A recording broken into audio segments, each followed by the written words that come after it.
Welcome, everybody, especially that we're international. Very exciting about that. Most of you know we're here in Tallahassee, Florida, is where Working Well is based. I'm going to just quickly show you the slides and then come back to the beginning and we'll go through them. So this is the outline of the course, definition of mindful eating. Mindful eating is, and then the principles of mindful eating, this Working Well series, and then my credentials and the 4 fee services that I offer. So I'm going to go back to our beginning. You'll have plenty of time to look at that. And people will be coming in and out. It looks like we've got, well, I can't tell. Yeah, they don't have to be let in. They don't have to be admitted. So they'll just be coming in as they're available. So I invite everybody to sit in a comfortable and dignified position with both of your feet flat on the floor, torso upright. Be comfortable. And I'm going to read the definition of mindfulness, and I invite you to just let this in without trying. By the end of this class, you're going to have a very solid understanding of what mindfulness is, mindful eating, and how it fits into your interest in releasing excess weight. And I also want to say I share the issue with releasing excess weight, and I have found mindful eating just fantastic. So here's the definition from the Center for Mindful Eating. Mindfulness is the capacity to bring full attention and awareness to one's experience in the moment without judgment. That's a huge sentence. Capacity, full attention, awareness, experience, most of all without judgment. And you might take a minute to just, I don't know about you all, but I have judged myself so harshly about my relationship with food and eating for years. Mindful eating brings mindfulness to food choice and the experience of eating. And mindfulness itself, mindfulness-based stress reduction, is all about our direct personal experience in our bodies, physically, emotionally, mentally, and spiritually, moment to moment, just in the present moment, and learning to let the moment flow through and not judge ourselves. Or when we realize we are judging ourselves about food or about what we're eating or how much we've eaten, to just recognize that and name that and be kind and patient with ourselves and release that judgment. The second sentence in this wonderful definition, mindful eating helps us become aware of our thoughts, our feelings, the physical sensations in our body related to eating, reconnecting us with our innate inner wisdom about hunger and satiety. Now, that last part of that sentence, our innate inner wisdom about hunger and satiety. As I grew up, I was pretty dissociated from being in a physical body. And I did not know my sensations of hunger once I gained control over food, and I don't mean control in a healthy way. I didn't let myself get hungry. And I had no conscious relationship with satiety. And often I would find myself overfull, sometimes painfully full. And I know that some of you, at least, can relate to that experience. And mindful eating is allowing ourselves to become aware, again, this awareness in the present moment, of the positive and nurturing opportunities that are available through our food selection, our food preparation, again, by respecting the inner wisdom. We've got that awareness. And again, in my background, I didn't think of food in terms of something that was positive and nurturing. I was pretty mindless, frankly, about my relationship with food and what I was doing. I just knew that it made me feel better, and I kept eating beyond any need to keep eating. Mindful eating is using all of our senses, our physical senses, in choosing to eat food that is both satisfying to us and nourishing to our body. One of the things I love about mindful eating is there are no food rules. There is no deprivation and no sacrifice. We'll go into that more during our hour together today. Mindful eating is acknowledging our individual responses to food, our likes, our dislikes, foods that we're neutral about. I like radishes, I'm pretty neutral about celery. Whatever it is for you, it's so unique to each one of us. Again, without self-judgment or judgment of others. And mindful eating is also becoming aware, as I mentioned a moment ago, of real physical hunger. And then the satiety cues of when am I satisfied? When am I full? When am I over full? And we don't need necessarily a cue about being extremely painfully over full. So becoming aware of physical hunger and satiety cues that guide our decisions for when we begin eating and when we end eating. Now let's get into the body of the class. I'm going to give you a moment to read the benefits of mindful eating and the statements about someone who eats mindfully. And let yourself be physically comfortable throughout the class. We began with sitting in a dignified position, both feet flat on the floor. And just be comfortable. Benefits of mindful eating. And then the person who eats mindfully.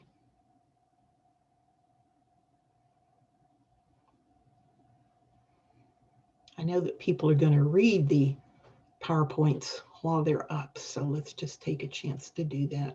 And then let's go through these points one by one. Now, the format of the class is that questions are welcome at any point in the group. Mary's going to be monitoring the chat, and also I invite anybody to unmute yourself and just go ahead and ask a question if you want to. And let's start with reconnecting to the innate wisdom about hunger and satiety. I mentioned that I did not have an awareness of hunger. What I was very familiar with was an emotional drive to eat. Now, obviously, I'm saying that I had some food issues growing up, and I did. I medicated my emotions, managed my emotions. That's not the case for all of you. I just am speaking from personal experience. And that's one of the important points about mindful eating is our personal experiences are very unique. So the first thing that I became aware of when I started studying mindful eating up at Duke Integrative Medicine Center was I had no sense of the innate wisdom of my body about hunger and about satiety. And when the PhD psychologist started leading the actual, we were sitting at lunch in front of a meal in silence, started leading the exercise to check in with our body about hunger, I couldn't find any sensation. I couldn't find an awareness. And I was just stunned because I was probably in my 40s, maybe 50s at that point in the game when I started studying up at Duke. I think probably more the 50s. And I was just stunned for the first time in my life to realize that that's how dissociated I was from my body. Again, I'm speaking about my personal relationship with food and eating at the time. It was mindless. I was mindless. And after perimenopause, I started gaining weight, and I've never had a weight problem. Some of you have had a weight problem all your lives. But wow, that was a real wake-up call. So I want to invite you right now to check in with yourself. Again, you might want to just sort of cue yourself by sitting in an upright position and just sort of look within and ask yourself, do I have a sense of hunger in my body right now?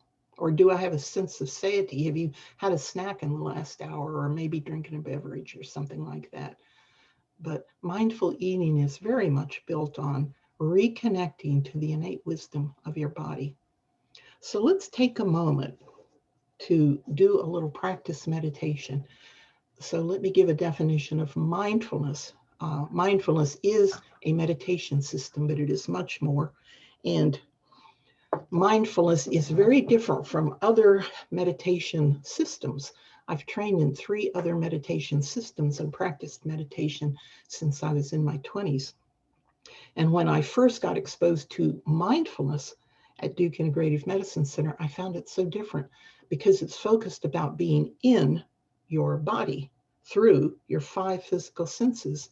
Relevant to mindful eating, obviously, is the sense of smell and the sense of taste, maybe the sense of hearing. Sometimes you may hear yourself chewing, you may hear someone you may be sitting with at a meal chewing, and the sense of, let me see, smell, taste, hearing, the tactile sensation of your entire body, which is skin, the largest organ of the body, but also then the internal organs are part of the tactile sense in the body. So that tuning into the internal organs, particularly the digestive system, is the tactile sense gate.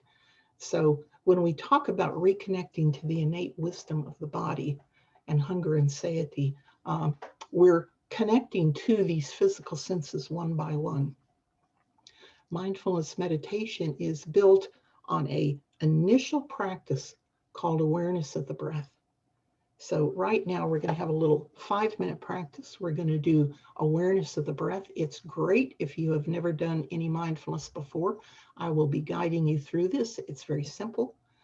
We're going to touch in with awareness of the breath. You may or may not have an awareness of the breath while we do the meditation. It's fine if you have no awareness. With practice, you do develop an awareness. But right now, let's just sort of be comfortable and play with this. Once we establish awareness of the breath, which brings you into the present moment, that's why it's such a valuable technique, then I'm going to take you to awareness of the breath in the sense gate of taste, in the sense gate of smell, in the sense gate of sight and hearing, and the tactile sense gate, one by one, just briefly.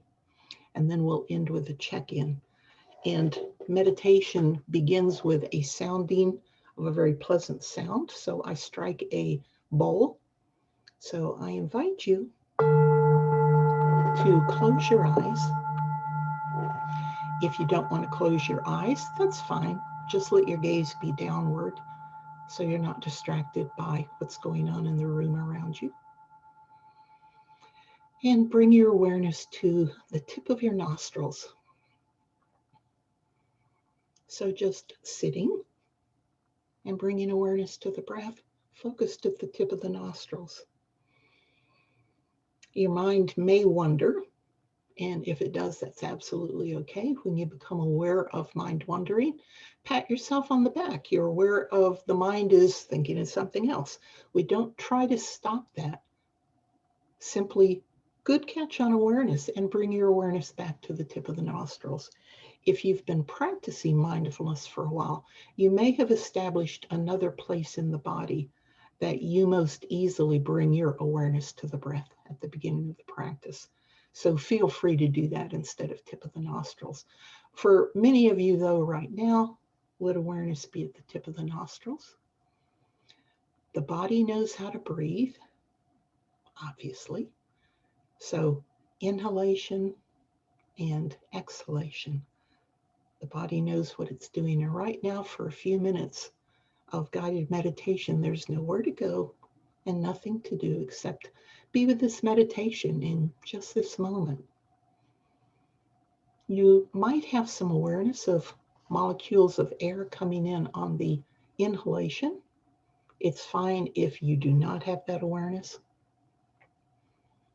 Doesn't affect the quality of your experience at all. Just focusing awareness, inhalation. And then exhalation. Maybe there's a little subtle awareness of the molecules coming out on exhalation, maybe even a noticing that the breath has been warmed up in the body. And so the exhalation is a little bit warmer than the inhalation. Don't try that. I'm just giving some pointers, some points of interest and curiosity, inviting you to have an open mind about your experience. It's a paradox in mindfulness, not trying to meditate, not trying to have an experience at the very time that you are focusing on something in particular. So just the natural breath. Now your body's breathing all along. This is the beginning of being able to focus your awareness at choice to take into mindful eating.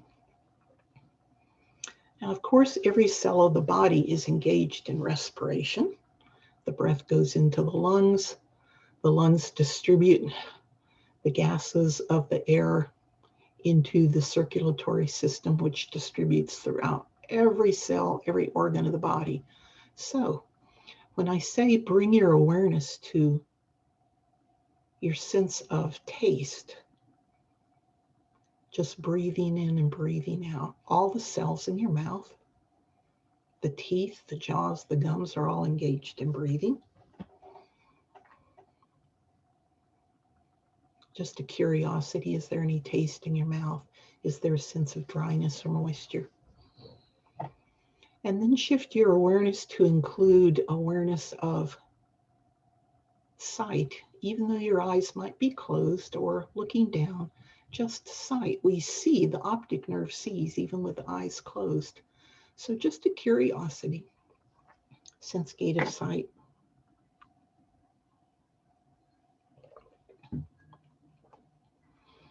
And then letting awareness of the breath include listening. So with, again, an open mind and a sense of curiosity, just listening for any subtle or overt sounds in the room that you're in.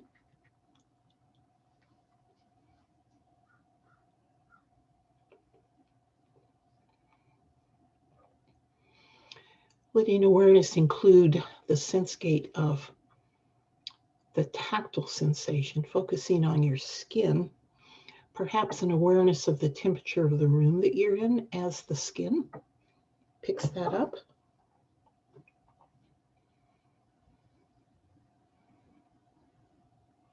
So an awareness of the breath in all of the different physical senses. I'm going to strike the bowl now, and as I do, I invite you to just check in with your experience in your body of a few minutes of meditation, of awareness of the breath. And if your eyes are closed, just wiggle your toes and your fingers and open your eyes when you're ready. Let's check in. Can I have some feedback from somebody on your experience, particularly if you have never done any kind of meditation before, or if this was new to you? Can one or two people share their experience?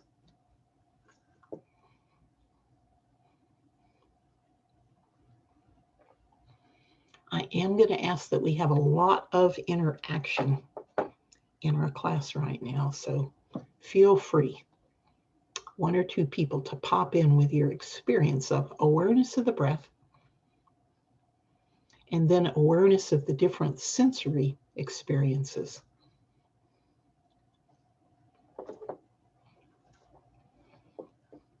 I am going to have to move on, so I'm just going to, I saw something click. Oh, that looks like somebody just joining. Okay, so let's move on. Benefits of mindful eating, besides reconnecting with the innate wisdom of the body. Am I hungry? Pamela, I'm sorry. People put a couple of things in the chat instead of unmuting. Oh, okay. So I will share those with you. Someone said they were distracted midway through by a sound outside. Somebody else said, I felt the sense of the air coming in cold and air going out is very warm. And then someone said feeling calm and not so anxious. Someone else said very relaxing. And the question is, what are the benefits to meditation? Good. Excellent questions. And thank you all so much. Definitely want this to be interactive. I do acknowledge all of those wonderful comments. I do want to touch on the person who was distracted by a sound outside. In mindfulness meditation, distractions become part of the experience. And sometimes there's a sense of, oh, I'm distracted, which is a judgment of the experience in that moment. Distraction, maybe not a good thing. Distraction is just your experience in that moment. It really ties in, distractions really tie into mindful eating in terms of, am I distracted and I'm not even aware that I'm getting hungry, physically hungry? Am I distracted when I'm sitting with a group of people eating? And so I'm not paying attention to, I'm not appreciating the taste and the pleasure of what I'm eating. There are lots of different ways that being distracted plays in. And as we train ourselves in mindful eating through the different training practices, we learn how to flow with distraction to where, oh, distraction's here. Okay. And just bringing our awareness back into the present moment, just with awareness of the inhalation, and just the awareness of the breath brings you into the present moment in all of your senses. That's why we practice formal sitting awareness of the breath. Acknowledging all the other questions. And Mary, what was that last question? What are the benefits to meditation? Let's go on with the rest of those. We've got the list up on the PowerPoint. The benefits are that you can tell when you're hungry. And most of all, you can tell when you are satiated, you've eaten enough. In the training in mindful eating, we use a hunger scale, 1 to 10. And what we want to aim for is, I'm satisfied with my eating. That's a 5, a 6 in the middle. And obviously 7, 8, 9, 10 is going into full. What we're aiming toward, without judgment, is to eat until we're satisfied physically, emotionally, mentally, and spiritually with our experience of that food, of that meal. And then we can stop and we know we can eat again and we've enjoyed our food. Or maybe we have a neutral sensation. I know I eat a lot of peanut butter sandwiches, and that's not a wonderful cosmic experience. It's just convenient during the workday to run in the kitchen and make a peanut butter sandwich. So all our different sensations. As I mentioned, I used to eat until I was full, over full, on rare occasions, but it has happened painfully full. So the hunger scale is a very important part of the training in mindful eating. And on the part of being aware of hunger, real physical hunger, and we talk about hunger from the shoulders down. My tummy, my digestive system is telling me physical hunger is here. It gets really beautiful. When you tune into the innate wisdom of the body, you'll be guided to certain healthy foods because the body needs that nutrition. It needs specific, maybe some more protein. I know when I'm doing a lot of work, I start craving something with protein in it. Your body is so wise that it actually will guide you to eat a certain type of piece of fruit or a certain vegetable because it needs those micronutrients. So hunger from 4, beginning to be hungry. 3, I think hunger is here. Going down to, I'm starving to death, I'm going to pass out from hunger. That's sort of an exaggeration, but you get the point. So we use a hunger scale of 1 to 10, aiming for that 5 in the middle. That 5 in the middle puts you at powerful choice. You can continue eating to 6 or 7 or 8. There's no right or wrong. There are no food rules. There's just this tremendous empowering increase in awareness of real hunger, shoulders down. And then the training in mindful eating also includes, and this was so important to me with my background, hunger from what we call the shoulders up. In other words, I'm mentally wanting to eat. I'm emotionally wanting to eat. That may not apply to all of you. I know it applies to some of you. And that's another level of having to deal with releasing excess weight that isn't at all addressed for the most part in things like diets. Or a doctor saying you need to lose weight. But who's addressing the mental and emotional aspects? Very definitely tremendous benefit in mindful eating. And particularly if you've really got serious eating issues, maybe even medical issues, then I think you know what I'm talking about when I talk about the experience of shame and guilt about your relationship with food and eating. Maybe a lot of doctors have said, why aren't you losing that weight? And maybe friends and family are making rude and unkind comments to you, or at least rude and unkind looks when you're eating. There can be a lot of shame and guilt, and mindful eating is brilliant at helping you address these deep personal, emotional, mental feelings. When you can deal with those, you can gain so much better control. If that's one of the issues that you deal with. Down on the third bullet under benefits of mindful eating, it nourishes not only the body, but the heart. And for those of you this may apply to, what would it mean to you to have no shame or guilt around food and eating? What might that free up inside of you as you aspire to, intend to, and are going to take right action on releasing excess weight? Freeing yourself up, tending to your heart. And mindfulness and mindful eating are always holistic practices. Some people have thought that mindfulness is just a mind training, and it very much is mind training. Absolutely, it's an excellent mind training, but it is holistic. And you're going to have an experience. We do a second meditation toward the end of today's class in the form called loving kindness. And that's one of the very powerful heart applications of mindfulness training that is so relevant to mindful eating. We'll be getting to that in a few more minutes. The bullets there, mindful eating empowers you to make healthier choices. When you develop your awareness of real hunger, and when you develop your awareness of emotional hunger and mental hunger, then you're at a point of awareness in the present moment, awareness through all of your physical senses, and what we call the sixth sense gate in mindfulness. The sixth sense gate, besides 5 physical senses, is thought, feeling, and emotion. Every thought has a frequency. That frequency is perceived, picked up by our neurological system in our brain as what we identify as a feeling. And if we judge that feeling as unpleasant or undesirable, or if we judge it as fantastic, if we judge thought and the frequency of feeling of the thought, it becomes an emotion. And that can become problematic. That can really tie into very cruel self-judgment of ourselves and our relationship with food and eating.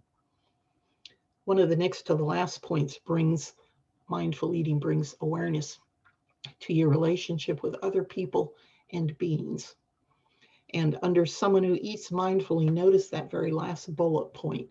This is an ethical commitment in mindful eating, that we become aware of our connection in our physical bodies to the earth and to all living beings, that we become culturally sensitive, especially if we have a cultural background that's very important and valuable to us. It might be a spiritual cultural background, an ethnic cultural background, or I know I'm pretty much, we have someone joining us from the UK. That's pretty much my background when my family came here as immigrants a few hundred years ago.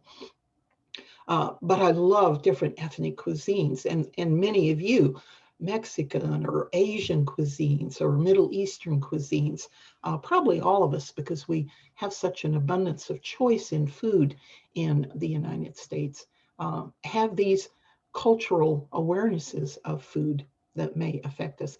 And then this is a real ethical consideration in mindful eating that's very important to me personally, the impact of our food choices on all these systems, on the environment.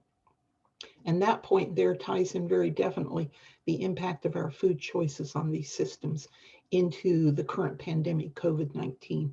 And that's beyond what we're going to have time to go into. I just want to connect us into the pandemic we're going through now, the impact of our food choices on those systems. And then benefits of mindful eating over here shifts the locus of control from external authorities to your body's inner wisdom.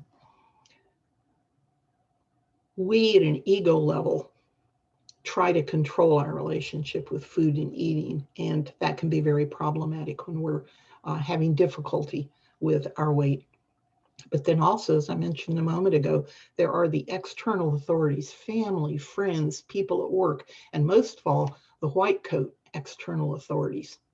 Mindful eating brings the focus of control 100% into you and your relationship with your body's inner wisdom. Extremely powerful. I want to come up over into someone who eats mindfully to this column. There are no food rules in mindful eating. Now, what we know from science of nutrition, is that dieting is in general not healthy. It imbalances the microbiome, the body chemistry. It's ultimately not sustainable for people. So in mindful eating, there is simply that food scale and that building a loving, kind, respectful relationship with your body over time. Mindful eating is definitely not a quick fix. I'm going to say that upright. But it is, as the title of this class says, the missing key, because it is holistic, physical, emotional, mental, and spiritual. It touches all the bases. It teaches you to get back in touch with your body and the innate wisdom of your body, which I have learned in my practice. I can actually count on my body to give me accurate messages once I figured out that I had a body and that it was giving me actual sensations of hunger, as well as then the emotional and the mental asking for food and nutrition. And how was I going to respond to that? Because those thoughts and feelings weren't always in my best interest health-wise. But there are no food rules. There is no right or wrong way to eat. There is developing this relationship with the wisdom of your body. Accepting that your eating experience is unique to you. And an individual who by choice directs their attention to eating on a moment-by-moment basis. A foundation of mindful eating is being in the present moment. When you start thinking about hunger, when you start thinking about eating, being present with what's there, checking in. Is this hunger from the shoulders up? Is this emotional? Is this mental? And not judging that, but just what's the truth about what you're experiencing in just this moment. All our power to make choices lies in the present moment, not in the past and not in the future. The present moment is our point of power. And also gaining awareness of how you can make choices that support health and well-being. I have a second class on March 31st in this series. And in that class, I talk about how the pillars of lifestyle medicine support making these choices that support health and well-being. And I'm going to add in without shame and guilt. And it's a process over time of coming to trust your body, to have a healthy relationship with your body. Any questions right now? Mary, do we have anything in chat?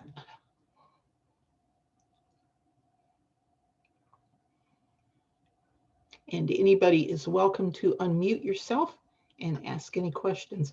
I'm sorry. I was giving no problem. I was muted. Someone asked, I used to be a stress eater, but when I learned how to be mindful, it caused me to deal with the root of my issues and not turn to food. So it wasn't a question, but an observation, a personal observation. Yes. Thank you for sharing that with us. Excellent observation. Excellent observation. Can you read that again, Mary? I used to be a stress eater, but when I learned how to be mindful, it caused me to deal with the root of my issues and not turn to food.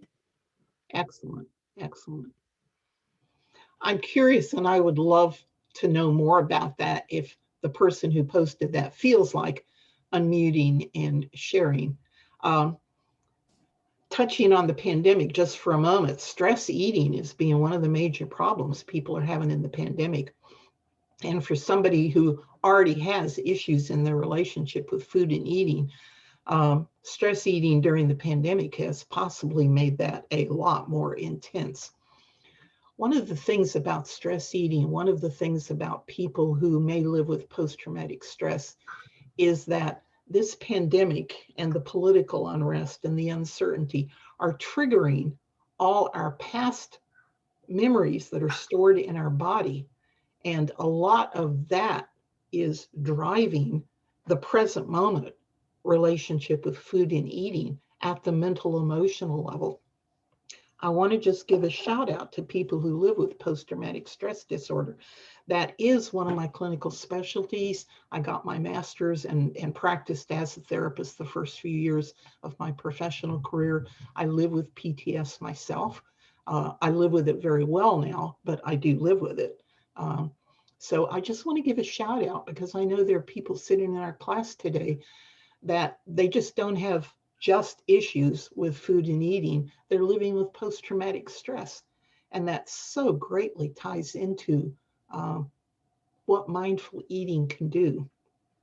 In that case, I would definitely encourage the practice of mindfulness-based stress reduction. Mary teaches heart math, which is another excellent system for stress management.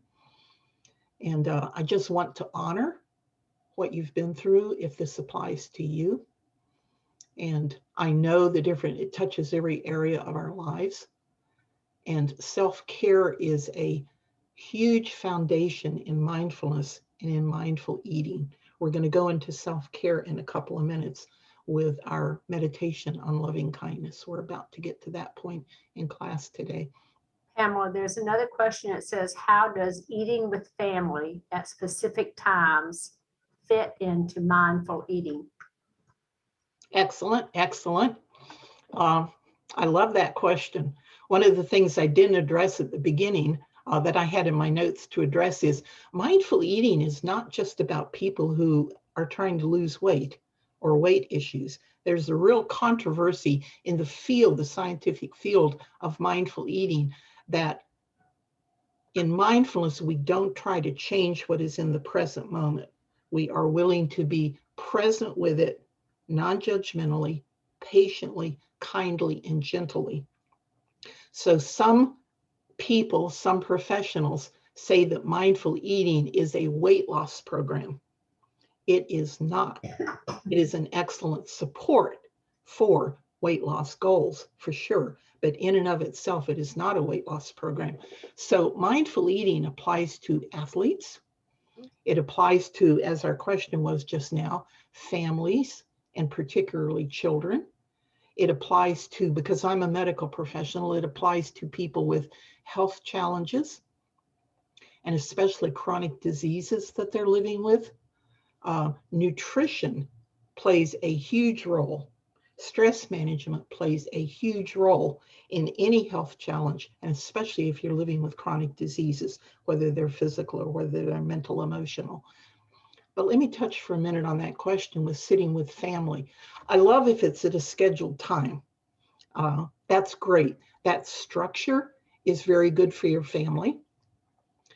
As you learn about mindful eating, imagine if you raised children in your family to be aware of their real sensations of hunger, aware of when you have a desire to eat from the shoulders up, the desires for sugar, the desires for treats, the desires for salty foods or fatty foods or things like that.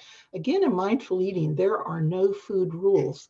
There's a time and place for potato chips, cinnamon buns, whatever it is. The issue is that scale of 1 to 10, am I hungry? Yes. What does my body want at this moment? Or it's okay if emotionally, mentally, you want a cinnamon bun or a piece of cake right now. You learn to be aware in the present moment of your body sensations, and most of all of the level of satiety while you're eating. I used to wolf down a piece of chocolate cake from Nuke's, love Nuke's chocolate cake. And I didn't even enjoy it because I wasn't really present while I was eating it. I just wanted a piece of Nuke's chocolate cake. And I love the frosting and all these wonderful details. But now I take a few bites of that piece of cake and I'm at a 5. And I wrap up the rest of the piece of cake and bring home. And then I can enjoy the deliciousness of cake later on. This is one of the tremendous benefits. So what if you were raising your children? What if as a family, you had a family value around healthy food and eating, around healthy nutrition, for sure, but then also around a healthy mental, emotional eating? What if you brought up your children to be aware of real sensations of hunger and not eating clean your plate, but eating until you're satisfied? And then put some saran wrap on your plate and put it in the refrigerator, and you can eat that as a snack later on. Don't need to waste food. So I especially think mindful eating is wonderful for children and families.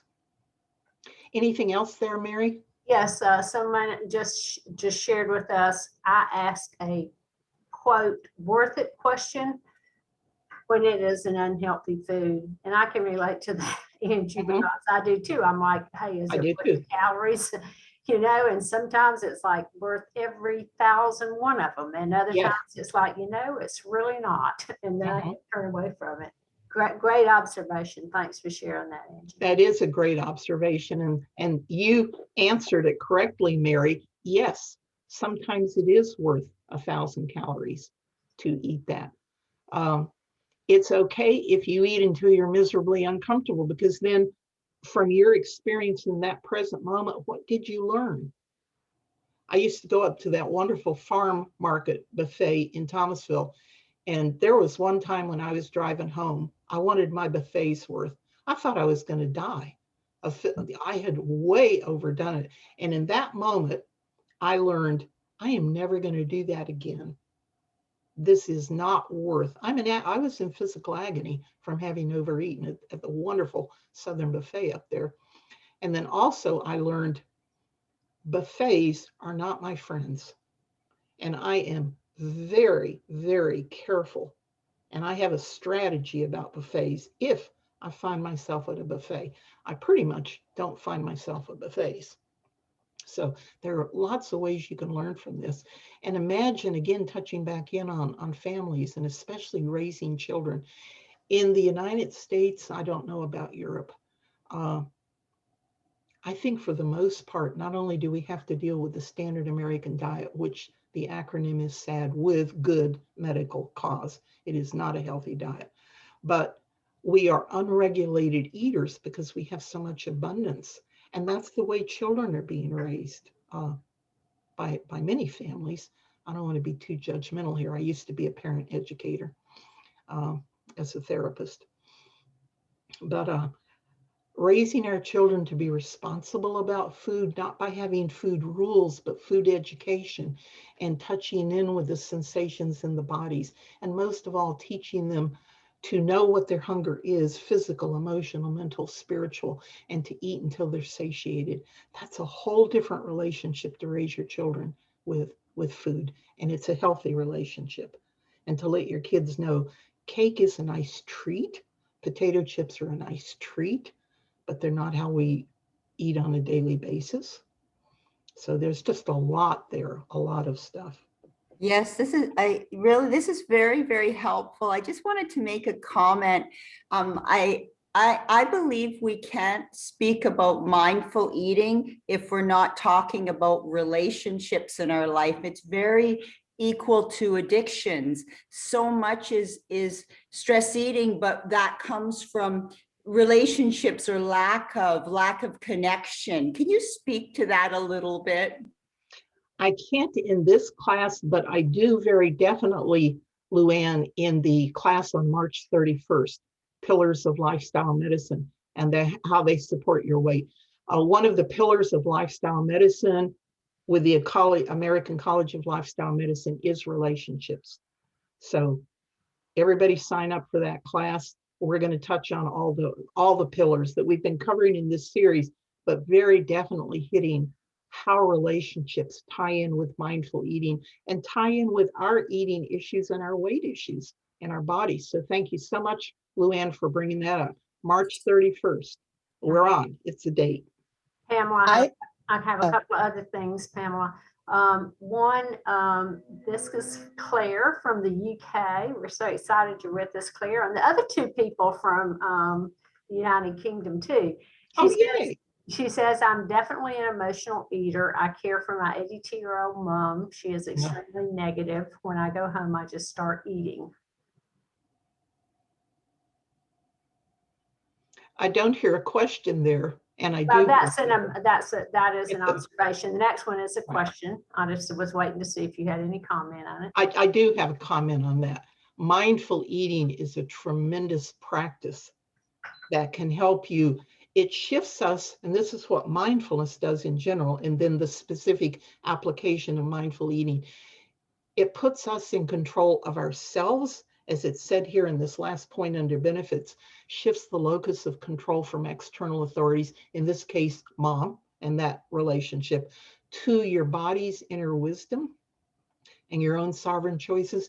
So mindful eating teaches us to shift from reacting to observing. Reacting around food and eating and relationships to observing. That's the sixth sense gate of thought, feeling, judgment, emotion that we're talking about. So yes, we'll be talking more about that in the class on March 31st when we talk about relationships. So I hope you can join us then, guys. And the other question is what to do when there is food in the fridge and it will be spoiled if it's not eaten in time. I don't like wasting food. That's why mindful eating gets hard for me. That is a lot to unpack.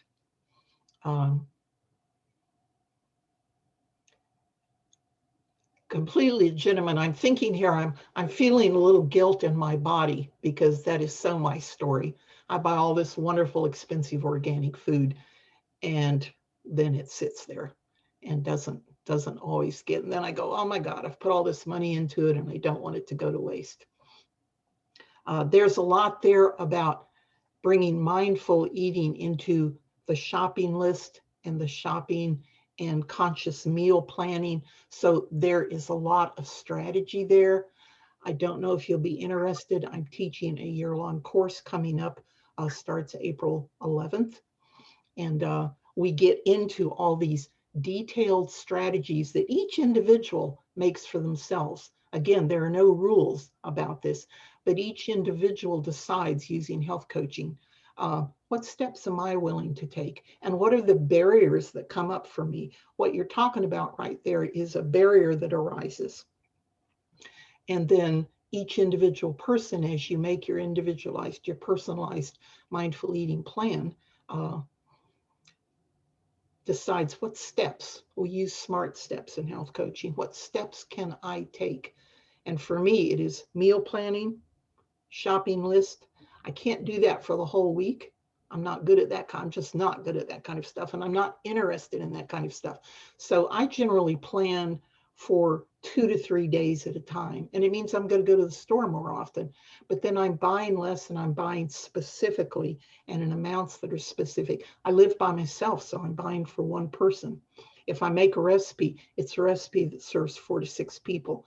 So freezing, freezer bags, breaking down all these little details, coming up with a mindful eating strategy for the barriers that arise for you, gets into the real application of mindful eating strategies. So thanks for that. It's 12:48. I want to move into loving kindness practice. That's a very important part. It touches on the importance of patience, non-judgment of yourself, kindness, gentleness with your relationship with food and eating. So I invite everybody to sit in a dignified position. This is a guided meditation.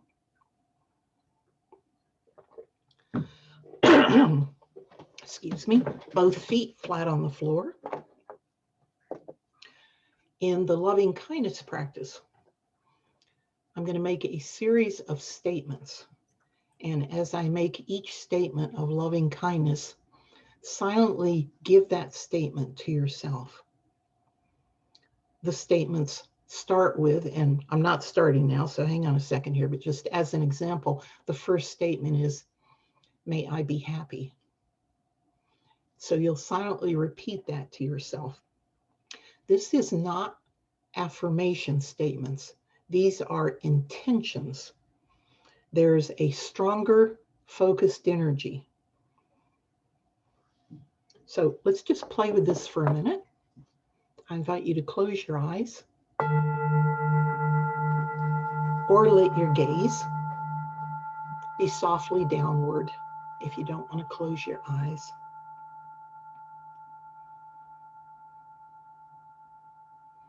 May I be happy.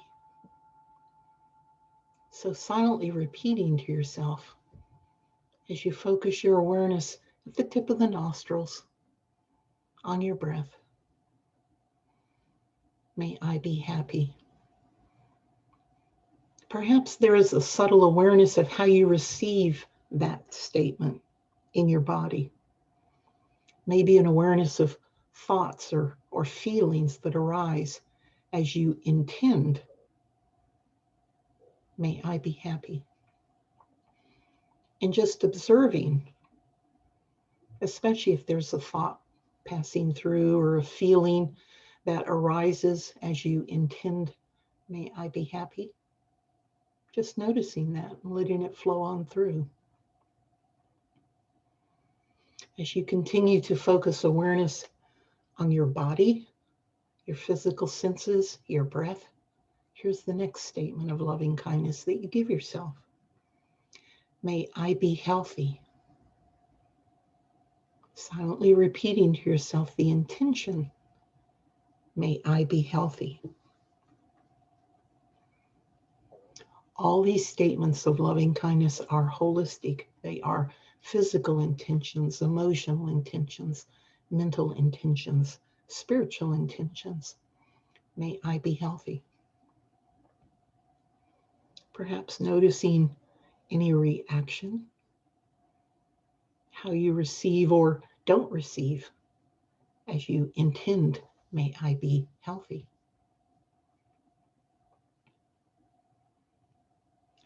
May my mind be at peace. May all my thoughts be peaceful.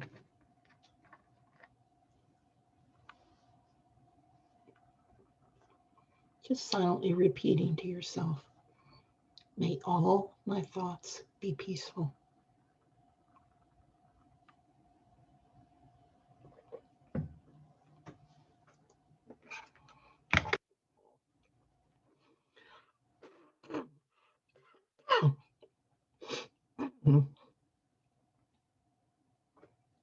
Next statement. May my heart be fully open to receive love and to give love.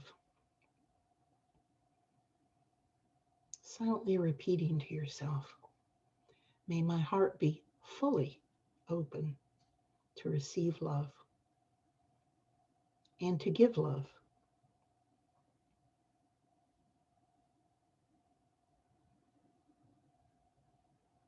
May I be safe,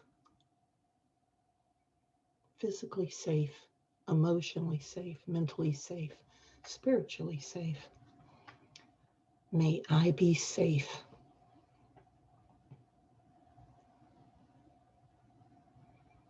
May I be free.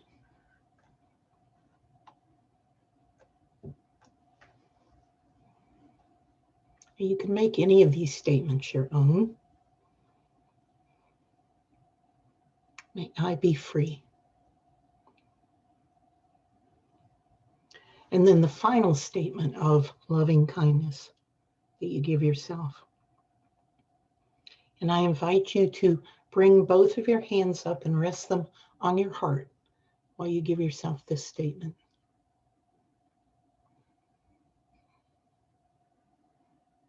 When you rest your hands on your body, specifically on your heart, you immediately signal the endocrine system to release oxytocin.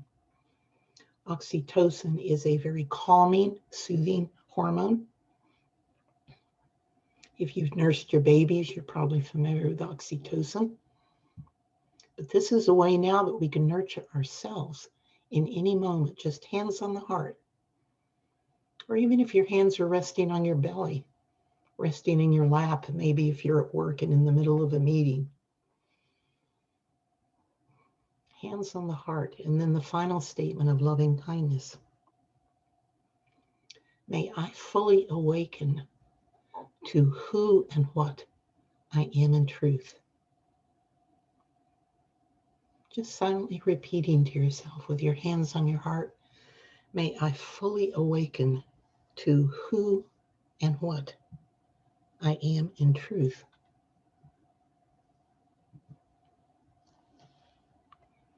Check in with yourself now. Notice what you're experiencing physically, emotionally, mentally, spiritually. You've given yourself very powerful intentions of loving kindness. You've literally triggered the release of oxytocin throughout your body.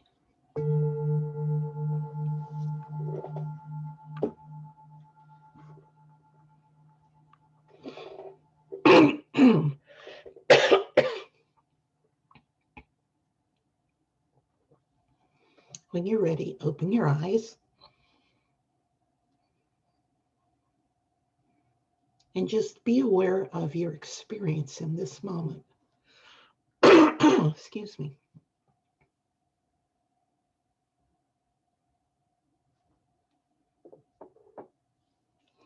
And would someone care to share, either in comments or unmuting yourself? I would. I was actually the one that made the statement about stress eating. And just like you were saying, when I learned who I was one that always suffered with like rejection, being towards whatever anybody wanted me to be, except owning who I am. And when I learned to own my identity and who I was, the things that people say only began to be an opinion. Everybody has an opinion, but when I realized who I was and what I was called to, everything else was just an opinion. And people are entitled to their opinion. I make room for the people factor. People are just people. They have opinions. I get to choose what I bring into my heart, what I take in. And if it doesn't fit to where I am, I don't receive it. It's just your opinion, and I appreciate your opinion, but I had to be grounded in knowing who I was and not allow the negativity to come into my heart and to cause me to do all of these, crazy things. So when I did that and learned that, I've been good ever since. And my weight has. Excellent. Yeah. Excellent. Yeah. Tyreka, that's fantastic. That's fantastic. And you're really speaking to what we're going to address, amongst other things, on March 31st about relationships. And when people are having opinions, let's consider perhaps those are their judgments. And when we're judging, we're really projecting what we're thinking about ourselves onto others, perhaps. Something to think about. But in mindful eating and mindfulness, when we're shifting from reacting, and Tyreka was acknowledging her journey in taking responsibility for her life and her well-being, and shifting from reacting to external people to internal satisfaction, self-love, self-care of herself, self-respect, self-worth, and simply observing people are having opinions. That's not my issue. That's extremely valuable, extremely valuable. What problems have you experienced when you've dieted or tried to lose weight? Let's touch into that. We have 2 minutes left. Any problems that you've experienced, the barriers that come up? Tyreka mentioned a barrier coming up of reacting to what other people are thinking. There are many different kinds of barriers that come up. So what problems or barriers have you encountered when you've tried to release excess weight? Any comments?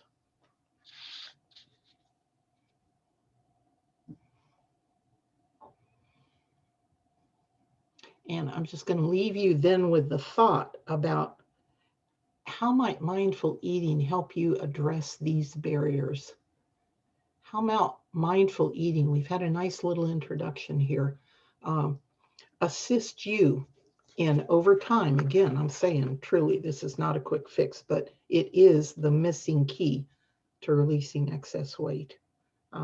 So how might mindful eating help you address the barriers that have arisen in your past that you didn't know how to overcome, and mindful eating can help you overcome?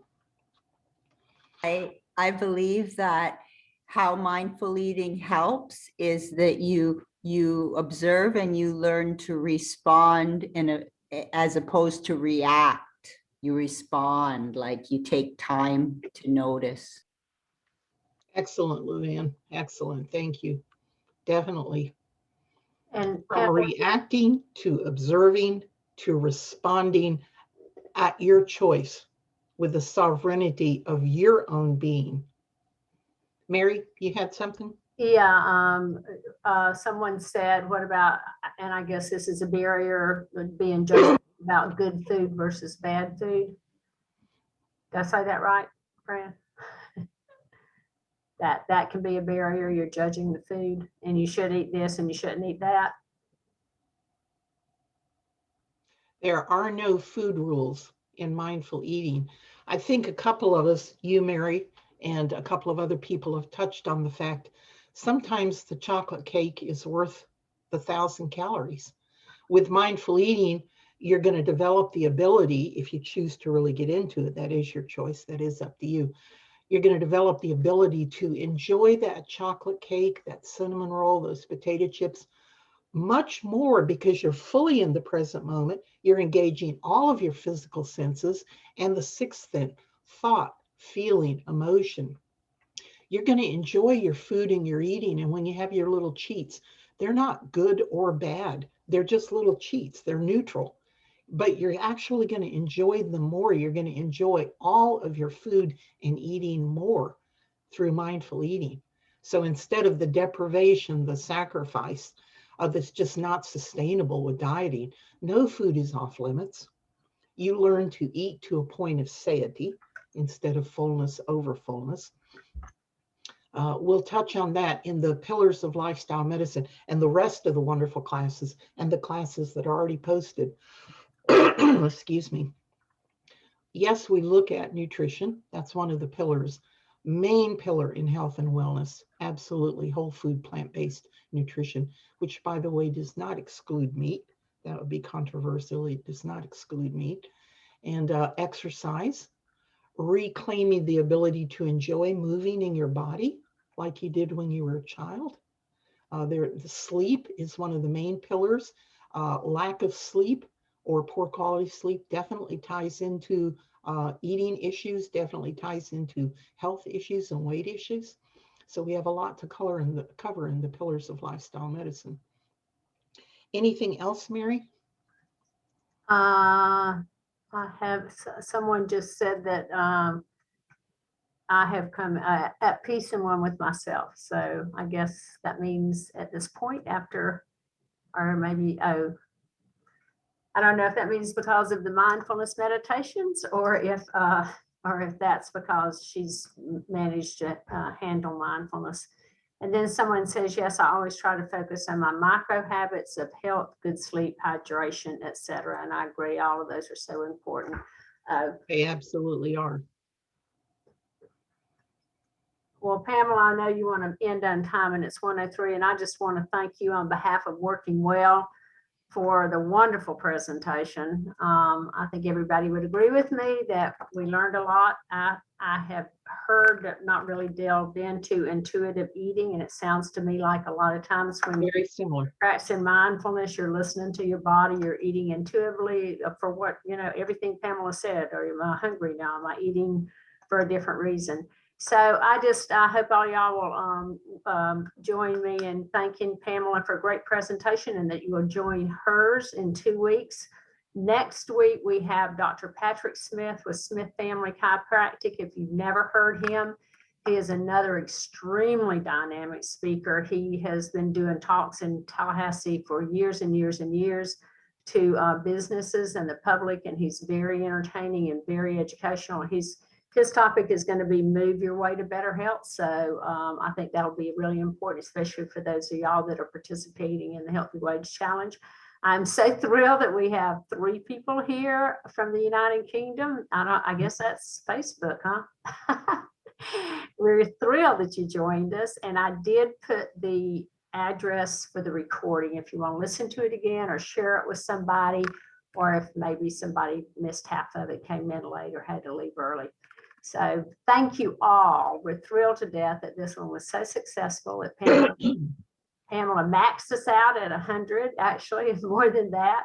Everybody didn't make it onto the class, but it certainly shows that there's a great interest in it. So you're getting lots of thank yous in the chat box, Pamela. Hopefully. Oh, thank you, everybody. Thank you. Yeah. I want to add into what you said, Mary. All 12 of these wonderful classes by our board members are going to be permanently accessible. The ones that have happened are already up Please share them with your friends. Share them at your place of work. You might let your HR department know that these classes are available for free.